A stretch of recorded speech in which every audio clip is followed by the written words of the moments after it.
Okay, welcome back. I hope everyone enjoyed their meals. We will now begin session 2, which is titled Building a Resilient Future for Sustainable Water Management.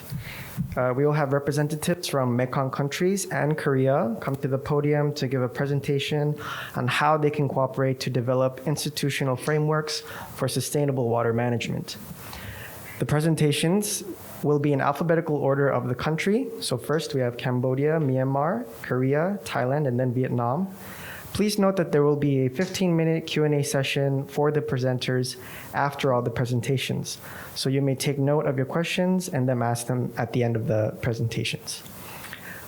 Before we begin the presentations, I would just like to introduce our speakers who are here on the stage. First, from Cambodia, we have Mr. Thach Sovanna, the Director of the Department of Water Resources Management and Conservation.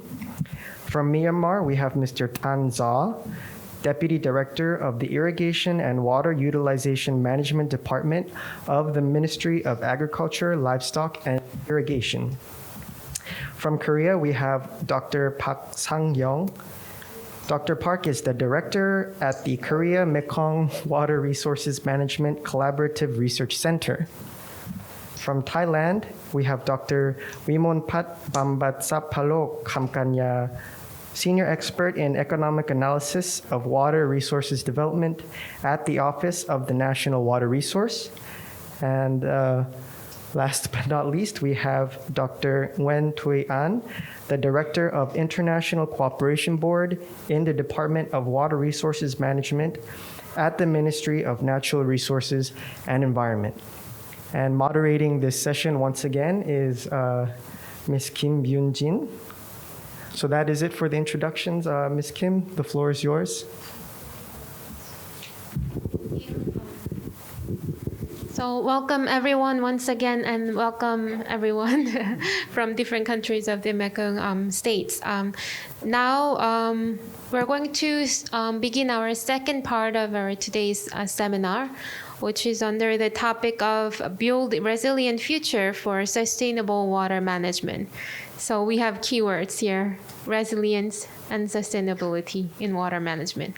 So I assume that you are going to bring us all different ideas how you've done from your national cases of the water management with a sustainable and also resilient methodologies that you're applying to your water management. So we will look forward to your presentations. So I'm going to invite our first presenter from Cambodia, Mr. Tan Sovanna, Director of Department of Water Resources Management of Conservation from Ministry of Water Resources and Meteorology from Cambodia. So please give him a round of applause. Good afternoon, excellent ladies and gentlemen. Now I would like to present water resources management and national water policy in Cambodia. The first of all, I would like to present the water resources management. And next slide. We gone? Okay. Okay, go back. This is the content of my presentation. I have the one relevant title of in the content. The very important content is 10 and 11 that very focus on investment and challenge that you provide the guideline to the presentation. That is one. In Cambodian country is located in the Mekong River Basin. That is, we are in the middle of the mainstream. Oh, not like we call downstream. Vietnam is downstream and Cambodia is can say middle. It's a main river in Cambodia is Mekong and Tonle Sap. Now in global climate change, the regime in the water flow in the mainstream very changed. In the previous that they are in the dry season, the water flow from Mekong to the Tonle Sap in the dry season, in around July. That is one, and now change maybe August, and they can flow to the Tonle Sap lake, because in the upstream of the Mekong, they construct a high mini dam in the China upstream. That is one, and so that the water in the rainy season, the water the China keep on the upstream, and so that the water, when the water full in the reservoir, and so that they flow down to the downside country. That is one, and so that flow to the lake. This is the change now already changed. This is the graphic of the flow regime. That is one.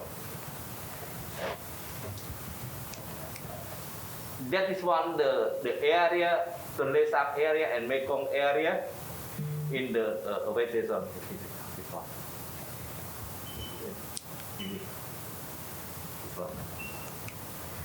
And you see, in our country, we have the water flow from this one from.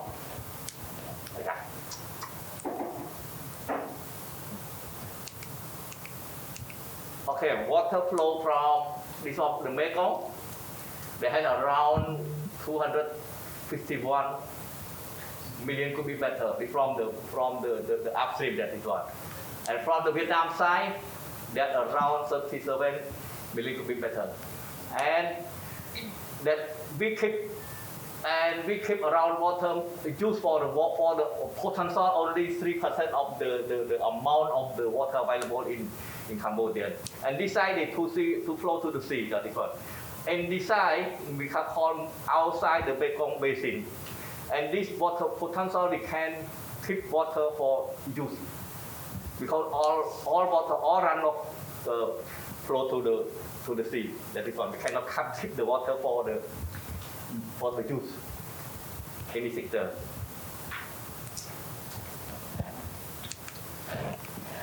That is one, the potential water resources in Cambodia. We have hydropower around 15 megawatts and irrigation around 1.7 million hectares. It is potential of the irrigated area in Cambodia. That is one, the project location that proposed and that constructed, proposed, and this one. Location of our project in our country. That is what I mentioned about the total water in Cambodia around 300 billion. We have 100%. All of them, we use only 3% of the water available in our country. That is one. Too small. 3% of the total water resources in our country. And for the water use, in our country is the agriculture country. Almost we use the water for agriculture, and we are set up in the policy. There is a priority for water supply, and second in irrigation, and third in industrial use. That is one. And some country, the second priority is industrial use, but our country is secondary. Second is agriculture. You see in the graphic, this one agriculture. So this one 2005 and 2016, and the next 2025. That means the industrial use too small. Industrial use too small, and for agriculture too much. That is what. It is the number of the water demand and by sector. That is one. And also we have critical problem between sector and sector in our country. I not more explain, I only brief information of the between sector and sector. Example, we have a problem sector wastewater disposal and domestic use. You know, in the past, in our country, in urban area, we don't have a treatment plant, and so that they release water to the water source. That is one, the big problem. And also, the second is fish and wastewater also, the serious problem. And agriculture with the salinity also. In the coastal area, we have the agriculture. When the water, fresh water decrease, the seawater flow to the agriculture area. That is a big problem. That is one.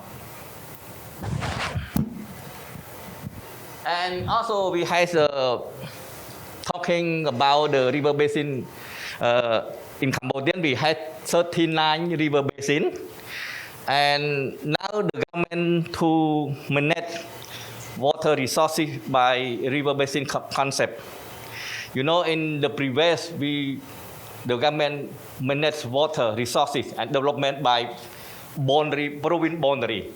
That is not efficiency for management, and so that the government to establish a river basin management concept.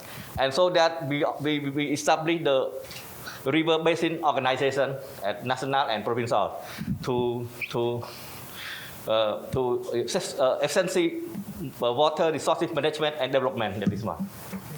And so that almost we follow the concept river basin management. That is one. We have the water law.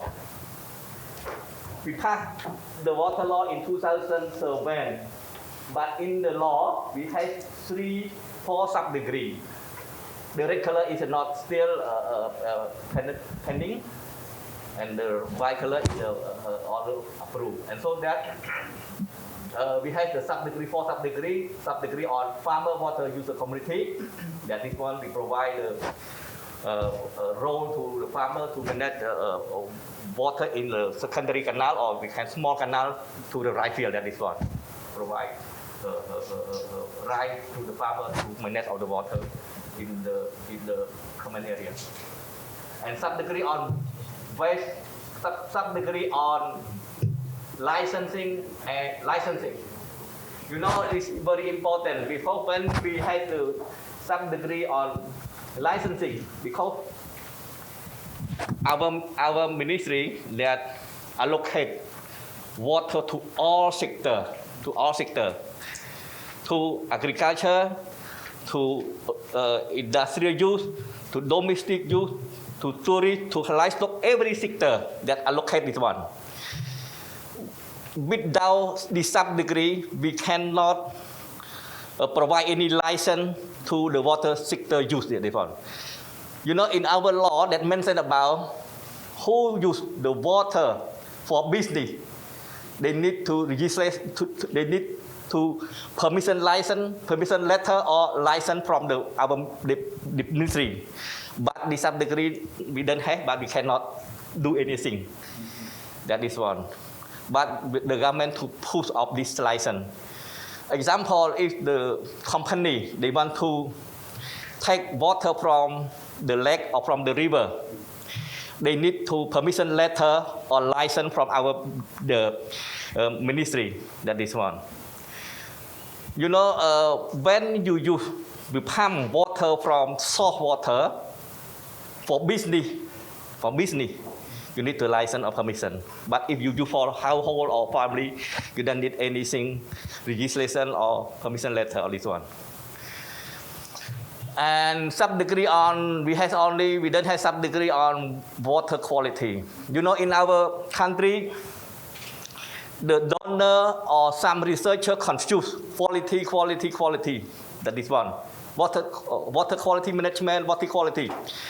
In our country, they have 10 ministries that responsible that related to the water, and 4 ministries that related to water quality. My ministry, the Ministry of Water Resources and Meteorology, responsible water quality on fresh water.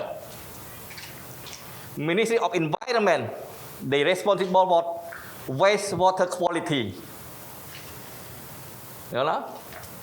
Ministry of Health, they responsible for drinking water. And Ministry of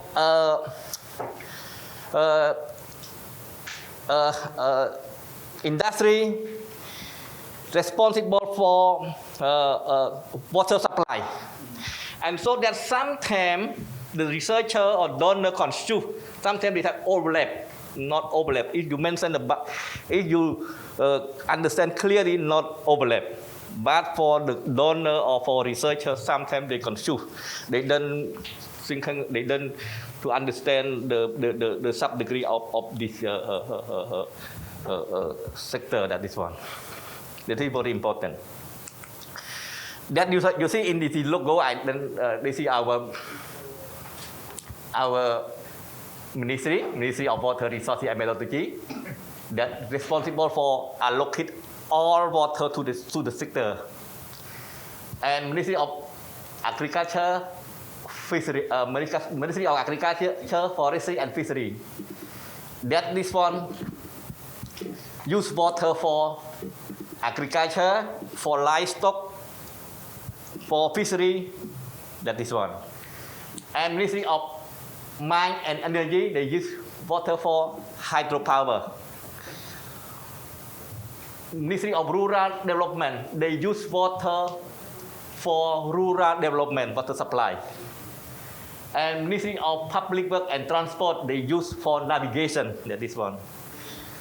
And Ministry of Industrial, Science and Technology and Innovation, they're responsible for water supply. They take water for supply. They provide license for investment for the water supply. And Ministry of Environment, they responsible for wastewater quality. And Ministry of Tourism, they for the tourist water for tourists. And Ministry of Health, they responsible for water quality for drinking for health. And CNMC. CNMC is the mechanism to coordinate between government to the ROC. You know, this is the channel coordination mechanism to coordinate between Cambodian, between all ministry to the MRC. That is. And from the MRC to CMC and flow to our ministry, to our line agency. And you know, in Mekong River Commission, they have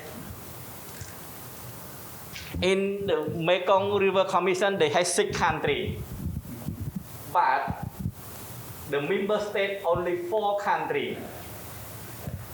China and Myanmar is observer. And you know, in the conference or workshop, the Mekong River Commission always open from China and Myanmar to join to the MRC. In the previous, we are difficult to get information or data from the upstream from China and Myanmar. And Mekong River Commission try to produce the procedure to exchange data information between China and Myanmar. And now we are smoothly to manage to develop a downstream Mekong downstream, because we can change data information from China. And the previous we cannot get the information or data from river flow from the China or rainfall from the China. That's one. Mr. Sovanna, 3 minutes. Oh, 3 minutes? Okay. Okay, well, our national water policy, they mentioned about water allocated to to all the sector. That is one. This is the main of our national water policy.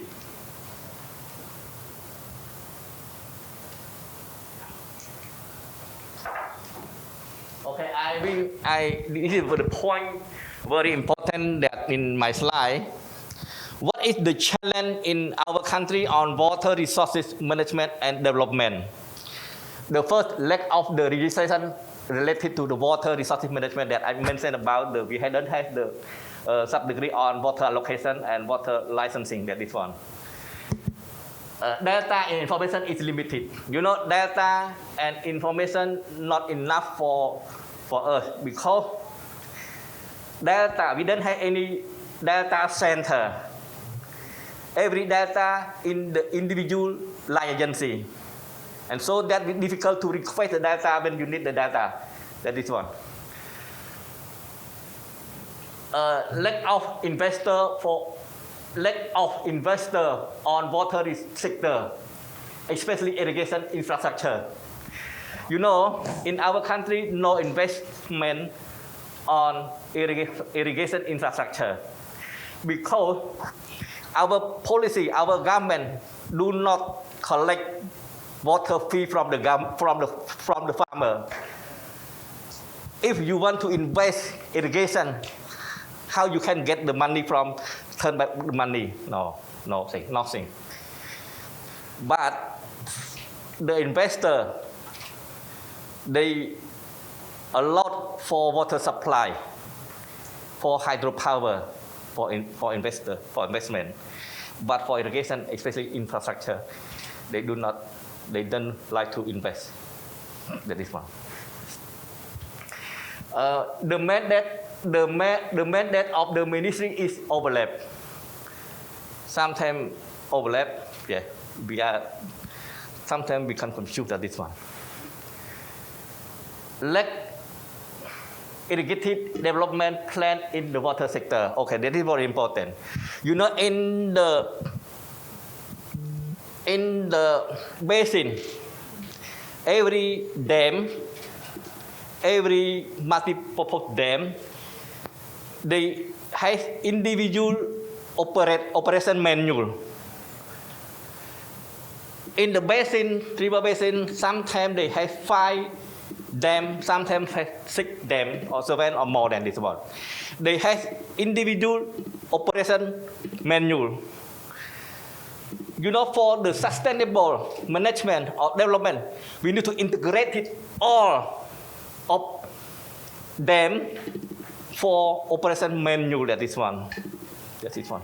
This is we don't have this one. And human resource also is limited. We also have the interministerial coordination is quick. We then have we lack of the RBO, I think at the provincial level. Some part of the basin, we don't have the RBO. We lack of the financial support is limited. That is one.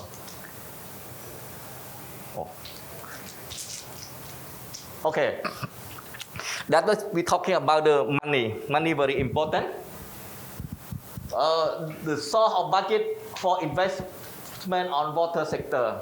We had 3 source of the financial or the budget. The first is government budget. We call budget program. Every year or 5 years or 10 years this one. And second is development partner budget. Development partner budget we have 2 kinds: bilateral budget and multi-bilateral. You know, bilateral we sometimes we loan fund from country and country. We call bilateral. And multi-bilateral is ADB World Bank. Yeah. Okay. Japan is a bilateral, not multi. That is one. And sometimes we have budget from the grand budget. Grand budget is small, not too much, only for the soft work, not for the hard work. when you develop water resources, you will need to hard and soft, not only soft.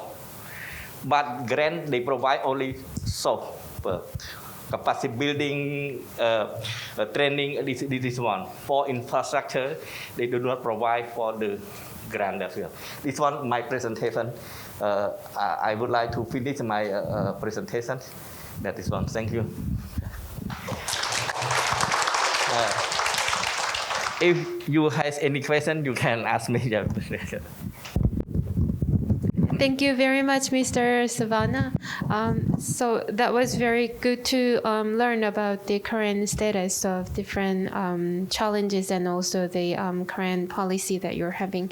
So we're going to invite our next presenter, Mr. Tanzo, Deputy Director of Irrigation and Water Utilization Management Department of Ministry of Agriculture, Livestock and Irrigation from Myanmar. And is Mr. Tin Myung Wei, Deputy Director, are you going to join the presentation or no? Okay, Yes, so you'll be the lead presenter. So Mr. Tanzo, please give him a round of applause.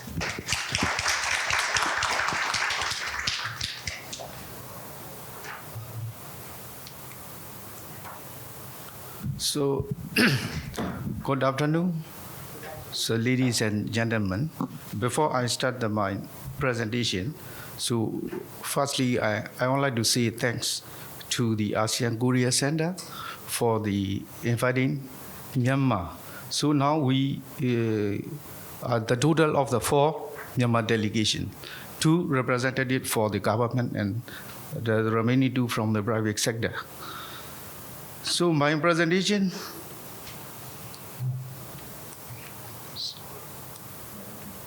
Not going. Where is sense? Yeah.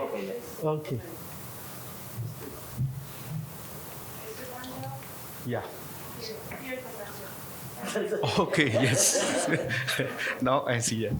So my presentation will be cover briefly about for the introduction of the water resources in the country, and the second will be the according to the guideline for the forum current policy in the country, and the third one is the challenges facing here, and then finally I will discuss about the investment and future cooperation for the water management in the country.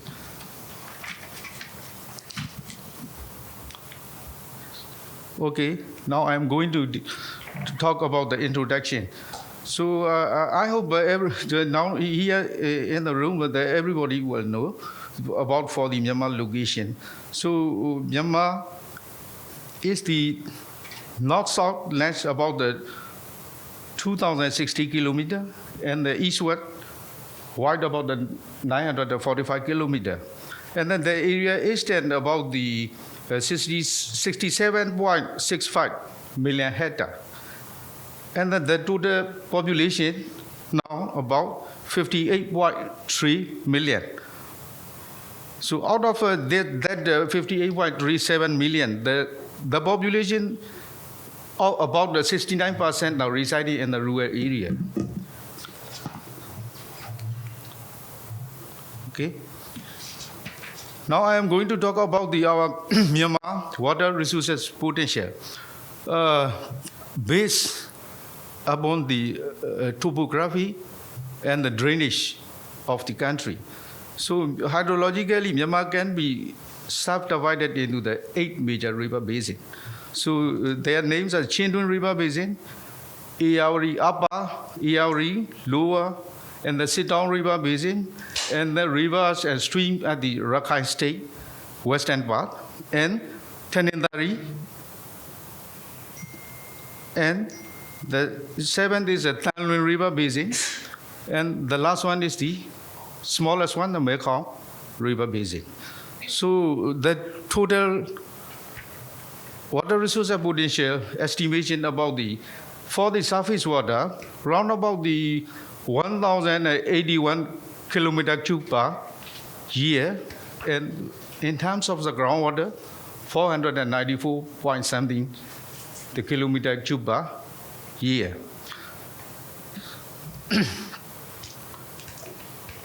In terms of the groundwater, so especially for the share groundwater aquifer, we have a full transboundary aquifer. So the new river valley aquifer and downstream of the Lankan River is the sharing with the China, and the remaining two, Lower Mekong, River 1 aquifer, and Thuy aquifer. It's the sharing with the Lower Mekong is sharing with the Myanmar, Thailand, and Laos area. So the Thuy River aquifer sharing with the Myanmar and Thailand.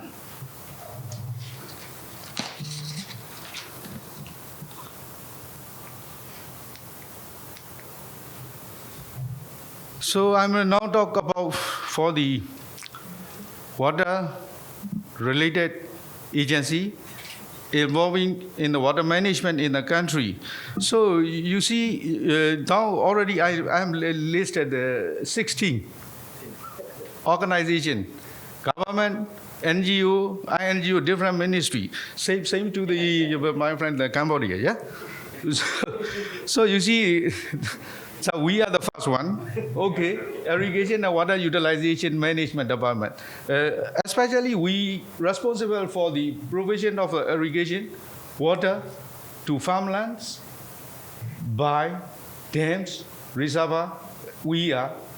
And then also we provide the irrigation water by the pump irrigation project.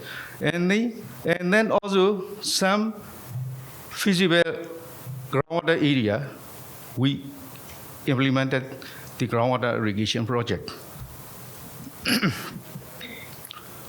This slide is showing for the water use in the country, but it is just for the estimation, not the accurate data, very, very difficult because of lots of water agency in the same. Yeah. So according to the available statistic, so the annual water usage is about the 48.02 million acre feet for the all purpose. Among these, 89% is used for the irrigation, 3% for the industrial, and then remaining 8% is for the domestic and the drinking water purpose. So this is proportion of irrigation farmland. So I want to tell you the only one point here. So we have a net soil area around about 11.98 million hectare. But we can irrigate only 1.63. So it is ratio only we can, the proportion of irrigation farmland percent is 30.61. It means that we have the lots of land resources for the irrigation, but we did the investment. So now I am going to current policy on the water management in the Myanmar.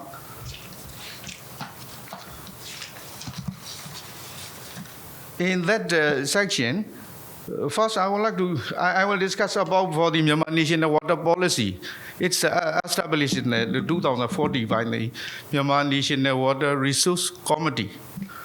And second one, I will discuss the talk about for the Myanmar Sustainable Development Plan. Within this plan, the water-related goal and strategy, I will talk about that one. And then also at the ministerial level, our Ministry of Agriculture, Livestock and Irrigation already published the agricultural development strategy. So within this strategy, what criteria are included in that strategy related to the water resources management? And then departmental level, our department, the irrigation and water utilization management is now started to introducing the participatory irrigation management, PIM. So just started now. And then also in the groundwater sector, we have groundwater law, but it is not acted. It's acted from the colonial period, 1931. So now, last government trying to prepare the groundwater law for the covering for the all country and also all usage. But now it is the last parliament period. The law already drafted. Now bill. Maybe next parliament period it will be approved. So and then for the groundwater, we don't have the countrywide hydrogeological map detail. So last 2 years ago, we almost finished the central dry zone area with the assistance from the Australian Water Partnership. So now we try to map it out for the Eastern Highland along. So after that, we will combine and the complete country map. Yeah. So this is the plan. Okay. The national apex body for the water resource management in the country is the National Water Resources Committee, NWRC. It is actually chaired by the Vice President. So it's the highest level and most responsible committee in the water sector. So the objective are the harmonize the relationship among water-related agencies and to establish rules and regulations for the water resources management and to establish relationship with the international and NGO and other international countries. And the committee adopted Myanmar National Water Policy in 2014. I'm not going to detail that one because it takes time. Yeah? So now I'm going to the national level planning. So we have the Myanmar Sustainable Development Plan, MSDP. In that MSDP, we have the 5 pillars. Pillar 3 is the people and planets. Under that pillar 3, goal 5, strategy 5.3. Here I'm writing about for the 3.1.2, 5.3.1. Here the action plan related to the water sector in MSDP. This is a national level strategy. I am not going to detail. And ministerial level also we have agricultural development strategy. This is the pillar 2 on the productivity. Outcome 2.4, more responsive and reliable irrigation and drainage services and more efficient and sustainable water management system. This is a slide there. So the total of the 10 outcome here, 2.4.1 to 2.4.10. Here, I hope so later the presentation will be shared for everybody. Yeah. So I'm not going to reading all. Mr. Zha, 3 minutes. Yeah. Nearly finished. Okay, this is the departmental level management.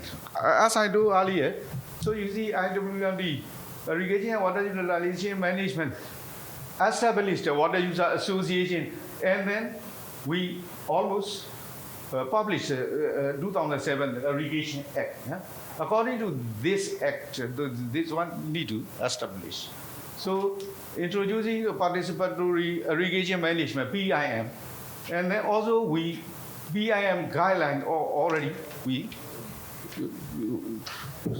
prepare. So this is some difficulty for the procedure in the PIM. So difficult sometimes. You see, we have the not detail, but we have the land catastrophe. Sometimes that catastrophe are drawn one long ago at the time of the colonial period English. Yeah? So it's not today not updated. So difficult to locate the canal and turn out or something. And then also, our rural people, farmers are very weak in the cooperation and coordination practice. So sometimes very difficult to explain them, to understand what you people should do. So we are talking like that. And then also sometimes water course construction. So actually the canal system is based on the engineering design. So but some farmers, they take the water whenever they want. And wherever they don't care, that's why they can also sometimes happen. Okay, now time is less. Okay, challenges. So this is the major challenges for the country now. Same to Cambodia. We don't have the river basin development plan because we need the technology, capacity also. And then IWIM, we are going integrated water resources management, but still not effective. We have to strengthen this one. And then also policy, legal framework must be concrete. And technical challenges.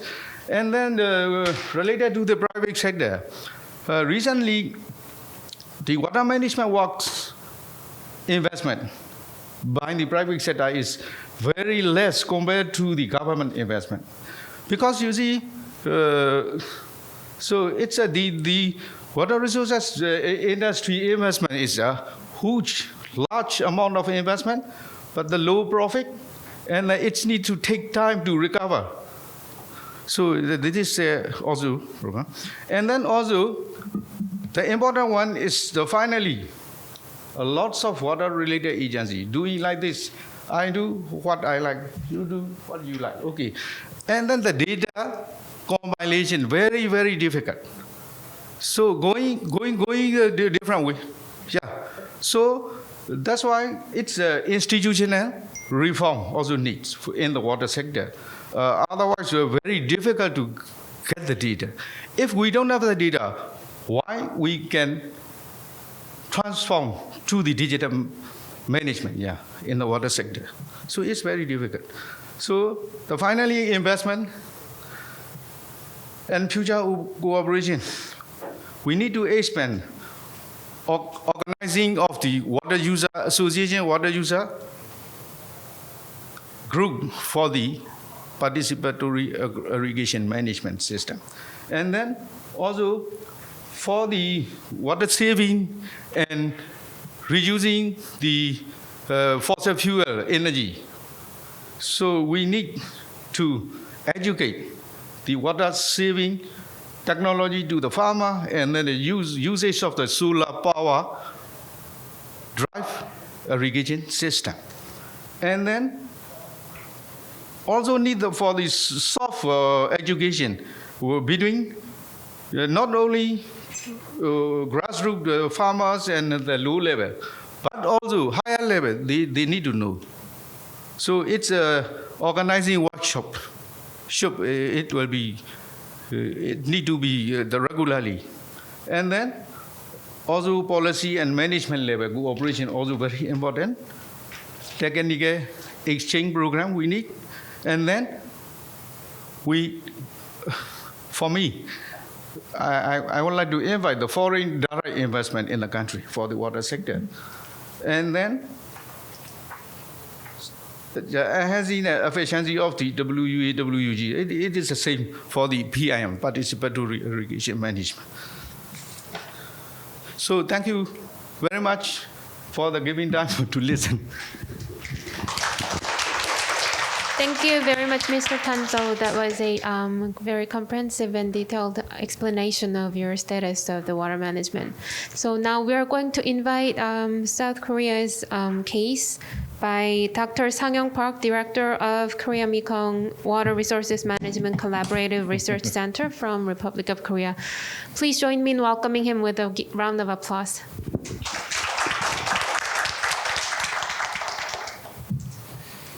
Yeah, good afternoon, everyone. Yeah, Sang-Yong Park again.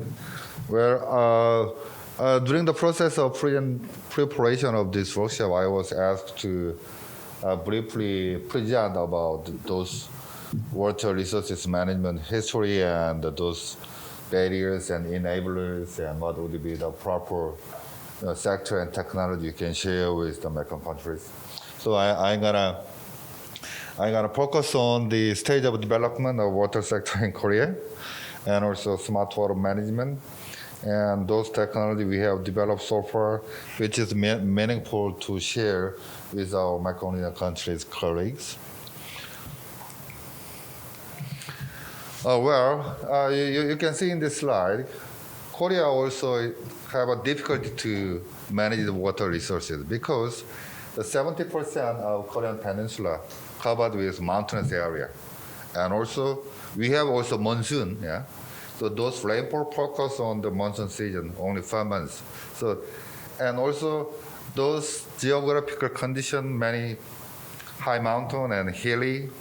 So the water, capturing the water is very challenging in Korea also.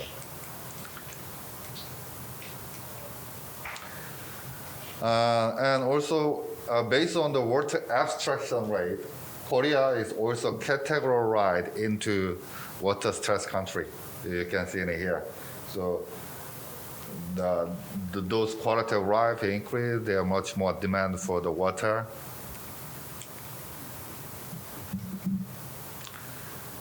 Well, this photo is showing the Korean War, which break out in back to year 1950s, June.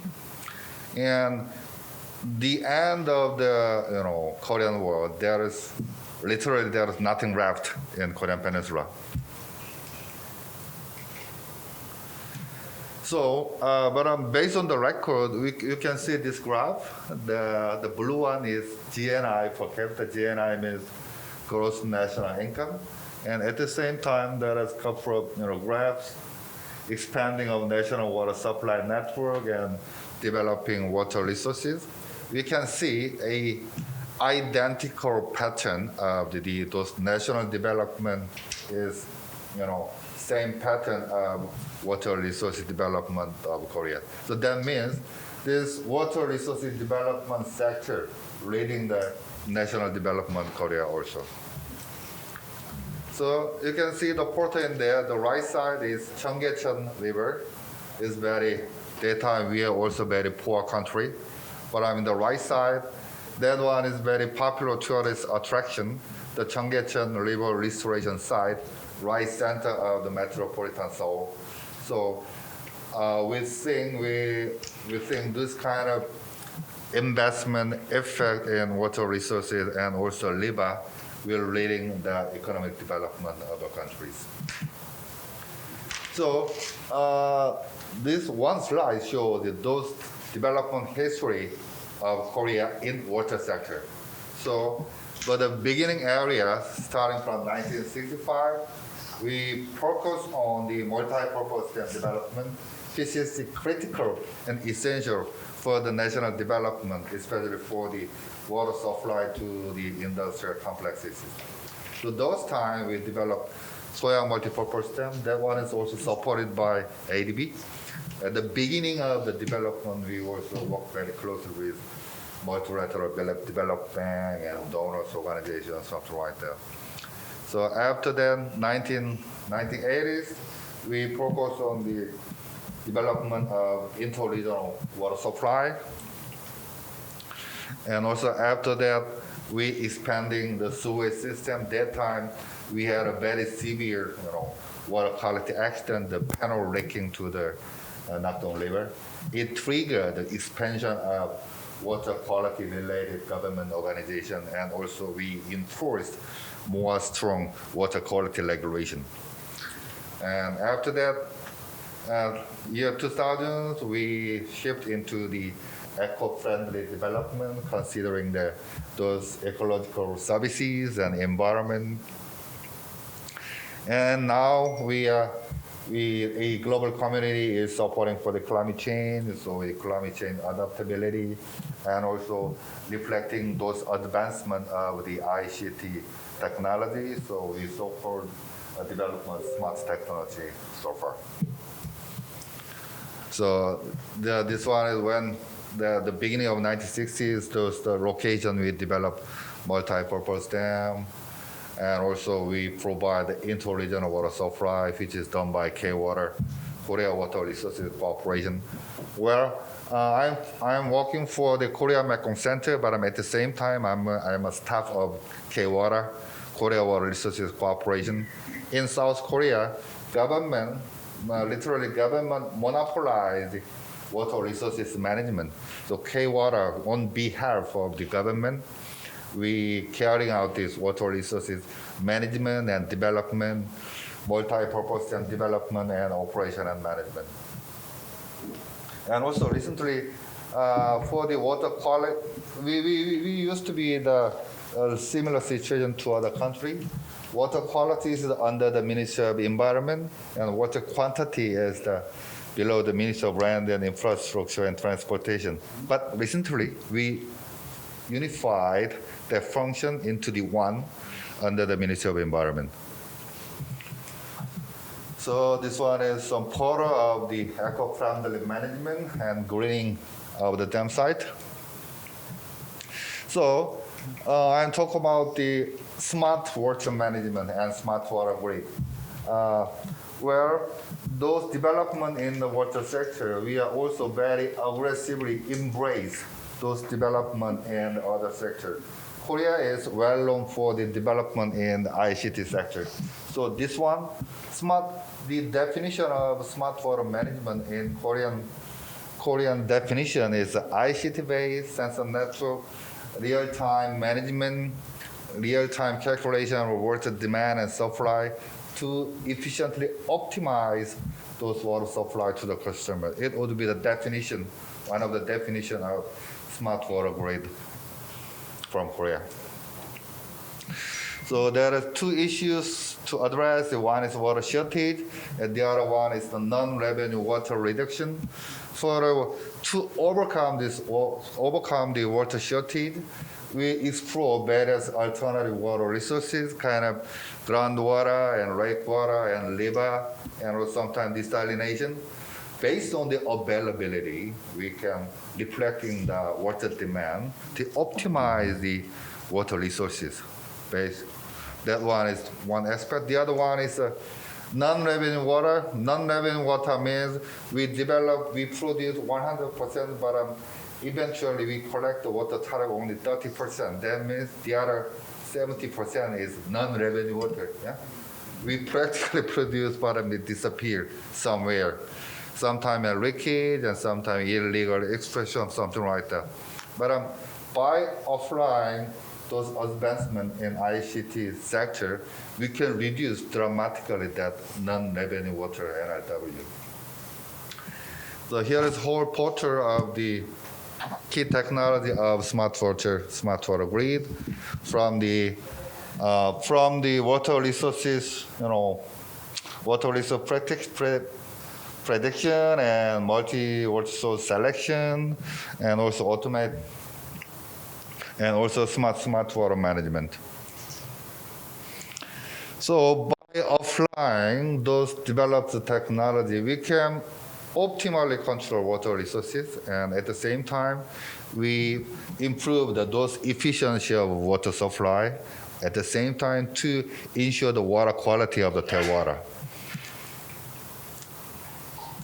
And also by equipping the sensor network and those integrated water supply software, we can monitor and real-time data, and also we can provide those data to the customer. And to do so, we can secure the transparency of water resources and water supply. And next topic is I would like to talk about the smart city. This one is I put the title as a duplicable best management practice of Korea, the Busan Eco Delta City. The K-Water is developing this Eco Front City at the Busan. We call it Busan Eco Delta City.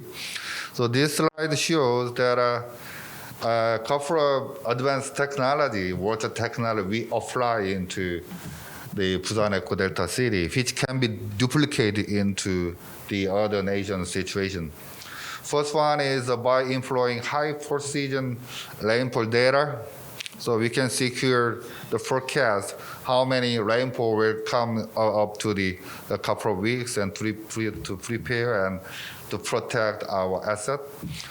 And secondly, urban disaster integrated management system, and also at the very beginning of the development of this complex, we apply the low impact development concept, and also decentralized water treatment plant.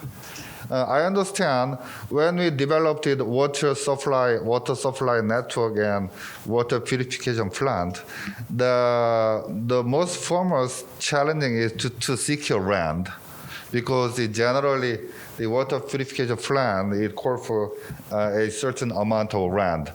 But by applying this decentralized concept, by coupling with a virtual water purification plant, we can dramatically reduce the footprint of the water purification plant, and also utilizing government properties such as government complex building or the public park space, we can supply safe drinking water to the customers.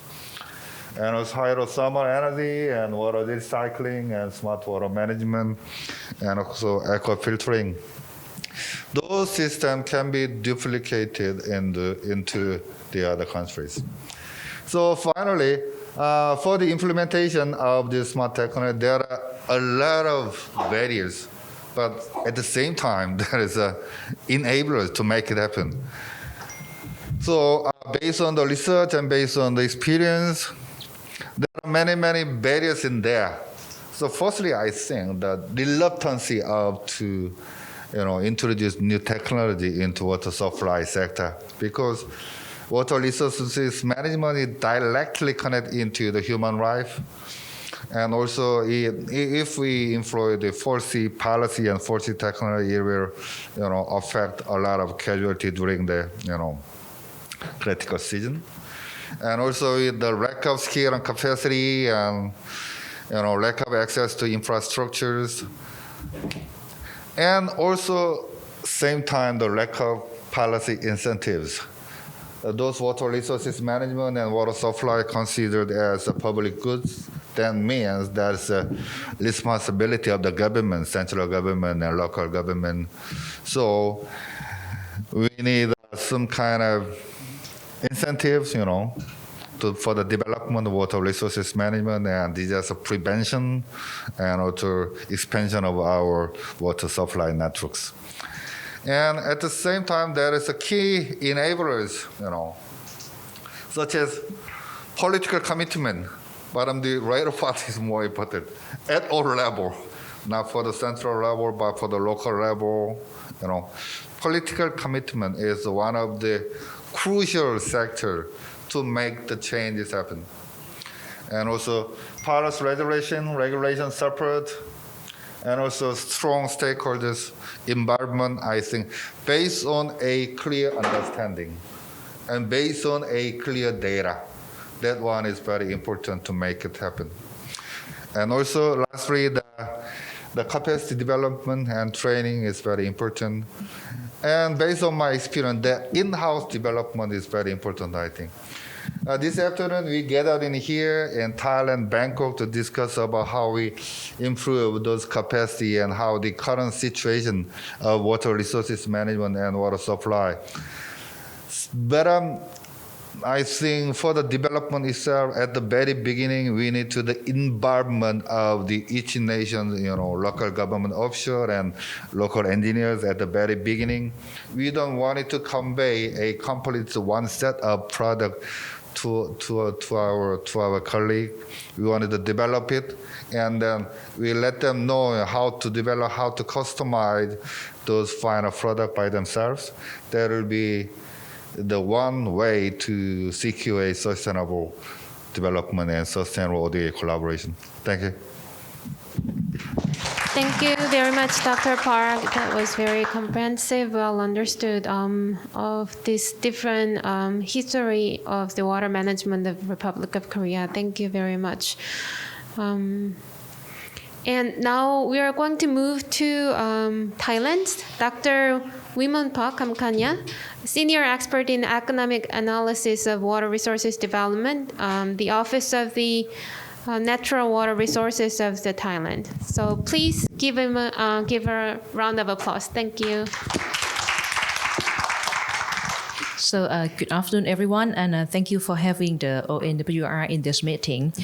So we come here to share the experiences from Thailand with you, and we would like to learn back from you as well. And so today, I'm going to talk about 3 topics relating to Thailand and also the MRC, the Mekong River Commission. The first one is about the comparison of the institutional framework between Thailand and the MRC. And the second one is about how do Thailand can move towards the ESG. And the last one will be the financial as a main driver to make change in the country. So let's start with the first presentation, PowerPoint. Yes, the first one is about the comparison of the organizational structure and related law and regulations that bound Thailand and the MRC together. Next, please. I would like to start with the Thai side. You can see that there's a blue picture over there. It's the cover of the first Water Resources Act of Thailand, which was launched around 4 years ago. It was the first one, and the ONWR, the Office of the National Water Resources, was established 5 years ago with the intention of the government to improve the water effectiveness and water efficiency in the country. And the first Water Act aims to increase the efficiency and effectiveness of the water resource in 8 activities, as you can see on the PowerPoint. So you can see that there are 8 activities. So it means that the roles and responsibility of ONWR is to deal with many water-related agencies. And now what we do is we're dealing with more than 40 water-related agencies throughout the country. Next, please. And I would like to draw your attention to the water resources management bodies in Thailand. You can see that we have the 3 levels starting from my right hand. Okay, the top level at the National Water Resources Commission is a kind of a board chaired by the Prime Minister. But he also appointed our Deputy Prime Minister to look and supervise this board. And the ONWR is working as the secretariat for this commission. The next level is at the River Basin Committee. In Thailand, we have 22 river basins. So we have 22 river basin committees. And each committee is chaired by the selected governors. And again, the secretariat that work for this committee is also the regional office of ONWR. So you can see that we are working in the management of the whole country water management through the board, committee, and the commission, where ONWR is as the secretariat and get the involvement from water-related agencies throughout the country. And at the bottom level, we have the water users. And at the water user group, they can register through the ONWR. And each water user group must comprise of the representatives from 3 sectors: agricultural, industrial, and commercial sectors. So by this way, you can see that ONWR is the heart of the water management in Thailand. We link all the management at every level together. Next slide. And now I would like to go to the modality, the framework of the MRC. Again, the blue cover is the 1995 Mekong Agreement. And all the 4 member countries shall follow this agreement when working together. And under this agreement, we have procedures. It's kind of like a major secondary law that all the member countries shall follow as well. We're starting from the procedure of data and information exchange and sharing, water use monitoring, the notification, prior consultation and agreement, or the PNPCA. This is very important if you would like to develop a new project that can have the transboundary adverse impact. You have to follow this procedure seriously. The next one is about the maintenance of water flow on the mainstream. And the last one is about the water quality. I believe that you have seen this from our Cambodian representative presentation, the structure of the MRC. I would like to draw your attention to the gray box in the middle. You can see that it has the 3 levels of the structural as well. At the top is being called the council. The minister from each member country will sit here and give the direction from the policy on behalf of his or her government. And the second level is about the joint committee, where the head of the department will sit here and implement all the directions derived from the council level. And the last one is the MRC Secretariat located in Vientiane, Laos, PDR. The Secretariat will work as the technical and the administrative arm for the council and for the joint committee. But again, I would like you to see onto the blue box here. You can see that there is a very rigid link between Thailand Water Management and the MRC Commission, in that our Deputy Prime Minister, who chairs the National Board, also being the member country, the council member at the council level. And also our Secretary General, he also be the member to the joint committee for the MRC. And our office, we are the secretariat for the Thai National Mekong Committee. So by this way, you can see that we have a very solid link between the national and the transboundary water management in the Mekong River Basin at both the policy and the implementing levels. So now I would like to draw your attention how Thailand can incorporate the ESG into our water sector. In Thailand, we have a 20-year water plan, the master plan. It will be revised every 5 years, and now it's being under the revision the first time. At this time, you can see that we regroup the strategies. Formerly, we have the 6 strategies, but now we regroup the strategy number 4 and number 5 into the water resources conservation and restoration. By this way, the ONWR, as the regulating body of the water management in Thailand, we can have the macro overview at the watershed level to see, regulate, direct, and control the water quality and quantity. At the watershed level, we can see the whole picture of the water supply chain and can make the decision with the involvement from the relevant water agency. Further, the revision of the master plan also consider the local community's participation in the adoption of the nature-based solution and the ecosystem-based adaptation in response to the climate change and the SDG achievement. The idea is to increase resilience through the consultation process and also enhancing the ecosystem services for the sustainable development. Basically, we still welcome gray infrastructure, but the greener concept should be combined and integrated properly into the design and also into the implementation and operation of the project. And the last issue that I think that is very important for today's meeting is about budget allocation. Just recently that the government allocate the budget for the fiscal year, the next year. I'm so sorry that because I got the invitation last minute, so cannot change the the figure into the USD is being in Thai baht.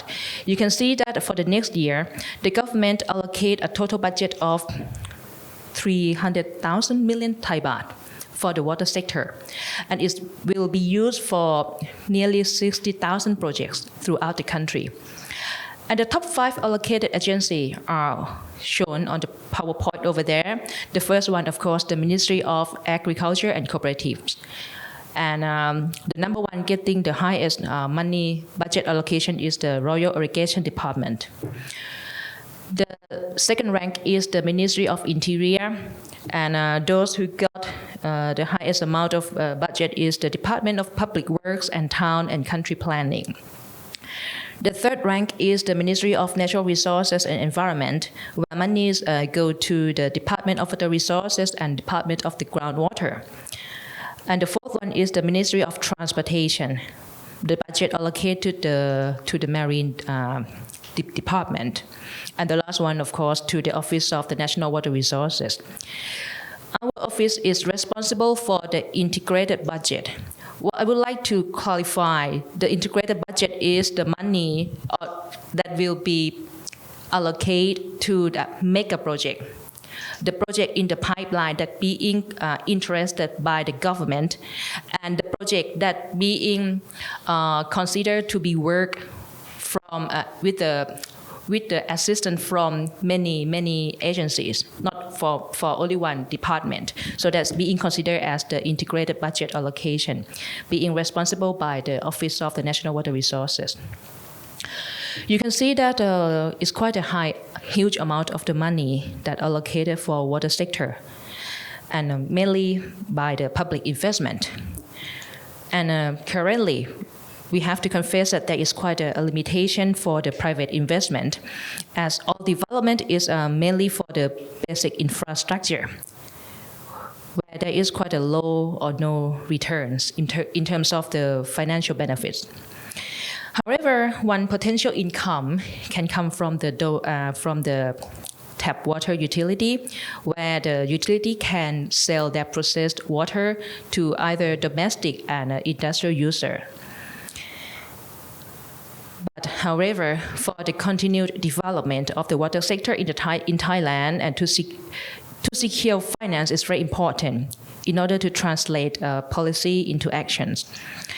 So recently, just luckily that the ONWR was conducting a study with the OECD and also the AWC, the Asia Water Council. And one of the recommendations is the suggestion to use the blended finance to draw investment from the private sector, and being recommended for quite the large scale project. And another source that we are looking for is about the fund from the climate fund, like the Green Climate Fund or the GCF. But the funding from that source is quite a small amount comparing to the total budget that we need every year. And when we apply for the climate fund, you need time until you get the money. So it may delay the development plan of the country. And the last one I would like to share with you is about the concept of the Mekong Fund, which are talking right now in the MRC. It is the initial concept from Thailand based on the Luang Prabang PNPCA process. We propose that the transboundary adverse impact should be mitigated. The fund should be used to mitigate losses and damages from any development in the Mekong River Basin. But it has still a long way to go. So that is all about Thailand that I would like to present to you today, and welcome all the question and answer. Thank you very much. Thank you, Dr. Khamkanya. That was very comprehensive presentation, and we got to know very detailed items that how Thailand has managed their water resources. And all different items that we could think of as a solution as well. So last but not least, we are going to have our last presenter. Okay, so from Vietnam, it's Ms. Nguyen Thuy, Director of International Cooperation Board, Department of Water Resources Management from Ministry of Natural Resources and Environment from Vietnam. So please give her a big hand. Thank you. Thank you very much, everyone, for giving me a chance to be here to meet with many different counterparts and colleges from different countries within Mekong, and then also some representative from private sectors. So it's really helpful because it's met very well with the directions of our leaders. Is promoting the private-public partnership in the water sector. So I'm here I am from the Ministry of Natural Resources Management, and being here with me today have two representatives from the private sector, Ms. Hoang and Ms. Nga. So my presentation today would, next slide please. So my presentation today, firstly, I would like to give some overview on the current state of the water and hydrological conditions of Vietnam. And next, I will point out some existing challenges we are facing regarding the water sector. And I also provide some sustainable development measures. And finally, is some conclusions. After listening to the presentations from my previous presenter, like our college today, I feel like, oh, are they presenting my presentation? Because I feel like there is many common thing, especially the challenging part. Like for example, college from Cambodia, we can listen. He mentioned about the lacking of investment on agricultural or irrigation works, for example, because lacking of the budget collected from the farmers, and now the same situation in Vietnam, and the water exploitation for agricultural production is still free. And then also some challenges related to the overlapping between the responsibilities and mandates between different ministries. For example, Ministry of Natural Resources Management, managing water at source, the Ministry of Constructions, managing some hydraulic works, or the Ministry of Agriculture, managing water for irrigation work. So there are still some overlapping between ministries, but I will not repeat it and then not go into detail, and then I'll try my best to make my presentation as quick as possible. Next, please. So as you know, Vietnam is a Southeast Asian country, of course, and with the total area of more than 300,000 square kilometers, and we have a very dense and complex river network of many rivers length, with the length exists 10 kilometers, and we have within the country we divide into 16 major river basin, as you can see in the map, and we also have an irrigation water storage capacity of more than 12 billion cubic meter.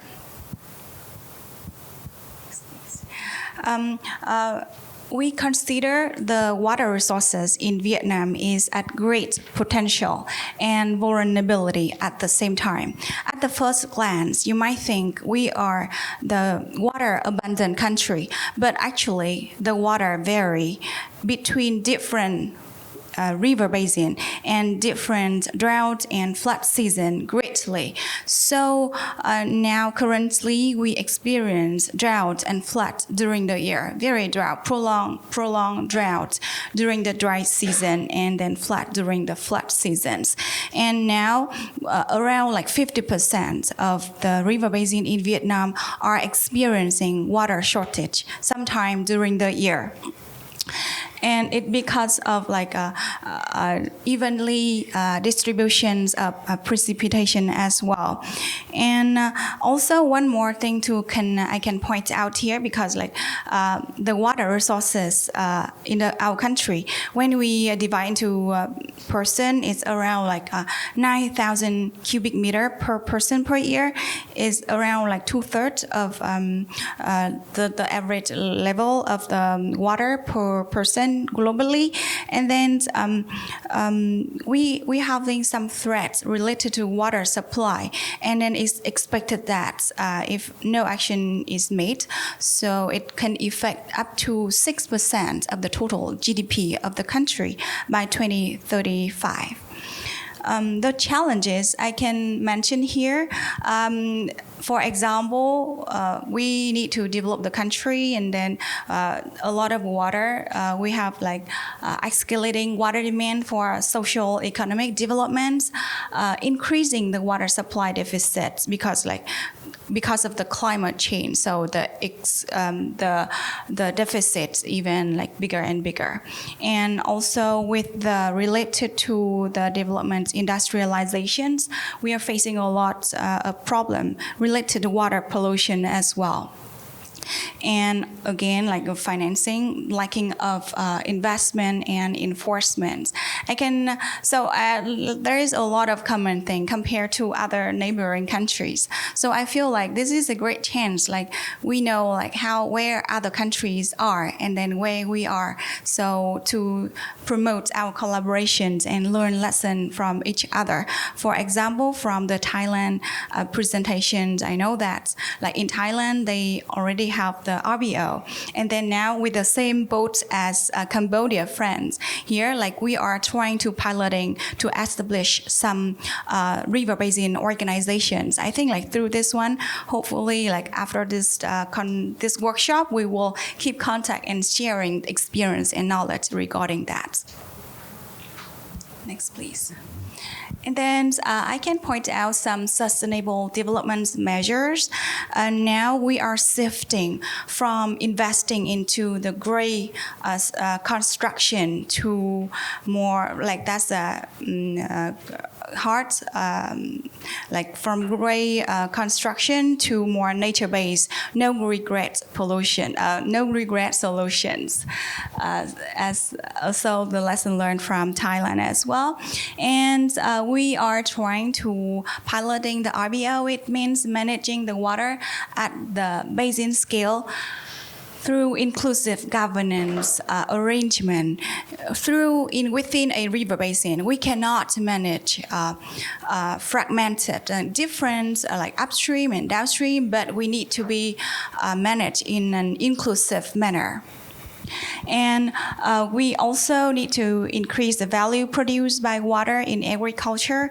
Now, Vietnam has a very low value of dong per drop. It means the money we get from a drop of water is still low. And then that's our target to increase that number. And also we need to give the highest policy priority to reducing the devastated level of pollution or improve risk management and disaster response and strengthen resilience. As also develop a scale-up market-based financing and incentive or strengthen the water security for settlement. The way forward, I already mentioned like some way we need to work on. Firstly, is like we need to strengthen the legal framework. For now, we are revising the law on water resources, and this is considered the leading legal framework for water governance in the country. And then last year, we already published the national plan on water resources at the first time. And then I think like with that, I would like to learn more lesson from Thailand as well, because like they are one step ahead of us. Like you already established the national plan 5 years ago. Yes, and then this is our first time, and then in the next 5 years, we will need to revise it. And also, we need to create some programs and master plans, strategies related to national water security, upgrading existing facility and development, and so on. And also, like really important is promoting international cooperation and sharing experience. As you know, we are like lower Mekong country and then the lowest. And then you can imagine like 97% of the water resources come to Vietnam. In the Vietnam Mekong regions, is come from outside country. So the collaboration is really important for us, and we are looking forward to working with other country, especially like upper country. And to conclude, I think like in order to have like sustainable development, we need to focus on all of the aspects of the environment, of the social, economic, and we need to take into account the effect of the climate change and the importance of cooperations. And through the presentations and information I received from the evening until now, I feel there are like some priorities area Vietnam and your college can work on.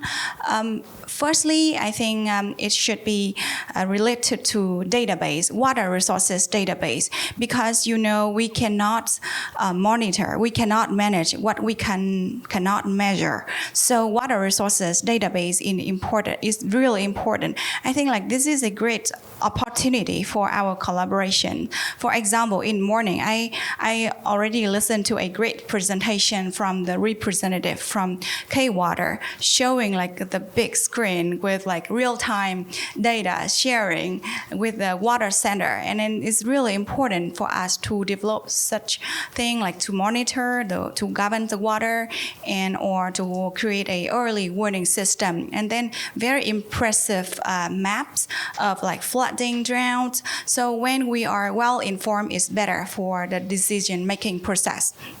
And then the second part, I think the second area I think we should focus on is like the public and private partnerships. So this is a great chance for us to network, and then like from the private sector, if you have like innovations and high technology, so please share with us to see like if we can collaborate after this workshop. And also, as I share, we are working on revising our law on water resources, and this is also the good chance for us to share the lesson learned from your country about like how water is managed, and then we can learn from international best practice. So thank you very much for listening, and I wish you have like great time in Thailand. Thank you. Thank you, Ms. Tan. That was a great presentation. That was very precise and concise to understand how your country has been operated the water management. Thank you very much. We have finished our old presentation. Dr. Park, would you be on the stage? So we are way behind the schedule, but we would like to have a couple of questions from the floor, if there is any, or any comments on the presentations that our experts presented so far. Yes, please. I think as they all know, actually the climate change.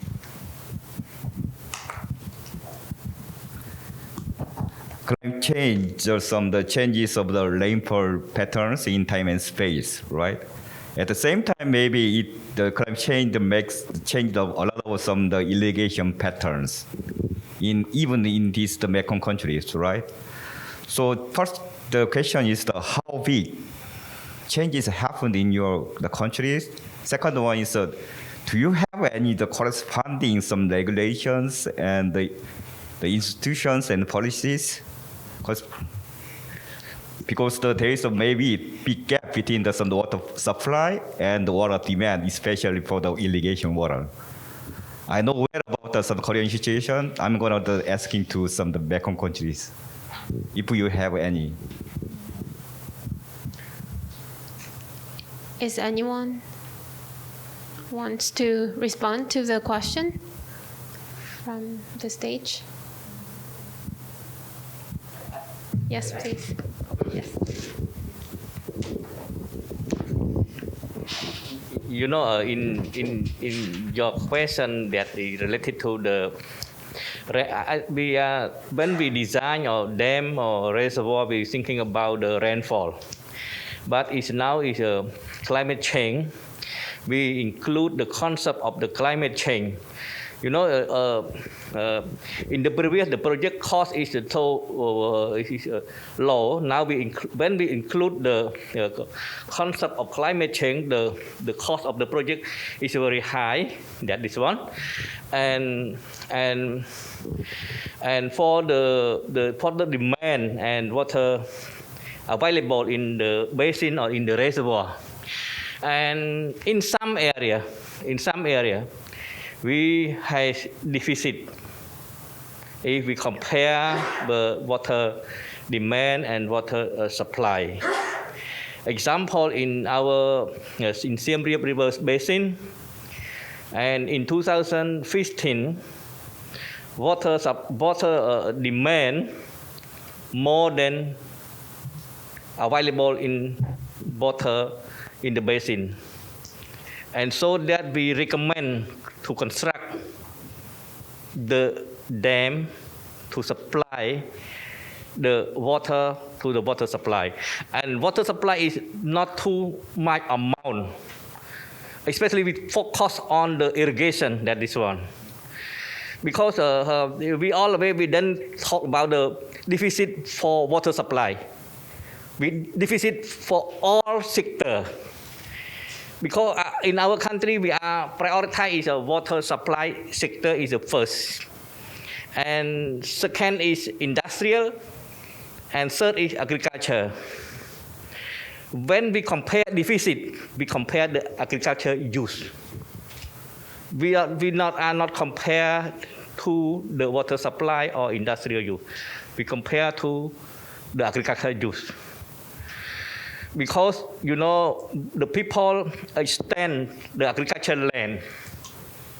They need water, more water. You know, 1 hectare, in our country, 1 hectare, 12,000 cubic meter, 1 hectare from planting to harvesting. This is too big amount. That is one. And so that the people extend the land, irrigation land, and so that the water not enough for agriculture, and so that the government to plan to construct the reservoir on them, and sometimes we try to groundwater use. Groundwater use not for agriculture, only for drinking or for industrial use. That is one, because groundwater use not big amount, it is small amount. This is my answer. Sorry. Thank you very much. Does it responded to your question? Is it? Yeah. Anyone else? I mean, we're going to invite just a very short answer if you want to respond. No? Okay. Yes. Okay. Thank you. Shortly, for the climate change mitigation measure, and we actually the main consequence is right, the changing of the rainfall pattern. So we recalculate when we design the multi-purpose dam, we generally apply the probable maximum precipitation. But when we recalculated, reflecting those change pattern of precipitation, we realized that, oh wow, our dam is not safe enough. So Korean government, we planned the reinforcement of the multi-purpose dam, responding to the climate change. So we increased the dam crest, couple of them, and we install additional spillway or additional, emergency tunnel or something like that to secure the same body itself, respond to the climate change. And second, other one is in this day, the urban flooding, urban inundation is increased a lot because the locally and regionally focused rainfall, the intensity itself is increased, such as Gangnam areas. So to tackle down those kind of events, we rehabilitate those urban drainage system, and we're thinking about to develop a underground drainage tunnel or something like that. So that would be the countermeasure for reflecting those climate change in this state in Korean government. Thank you. Thank you very much, Dr. Park. So that was the response from Cambodia and the Republic of Korea. So due to the time constraint, maybe if there isn't any question, then we're going to close up our second part of the seminar.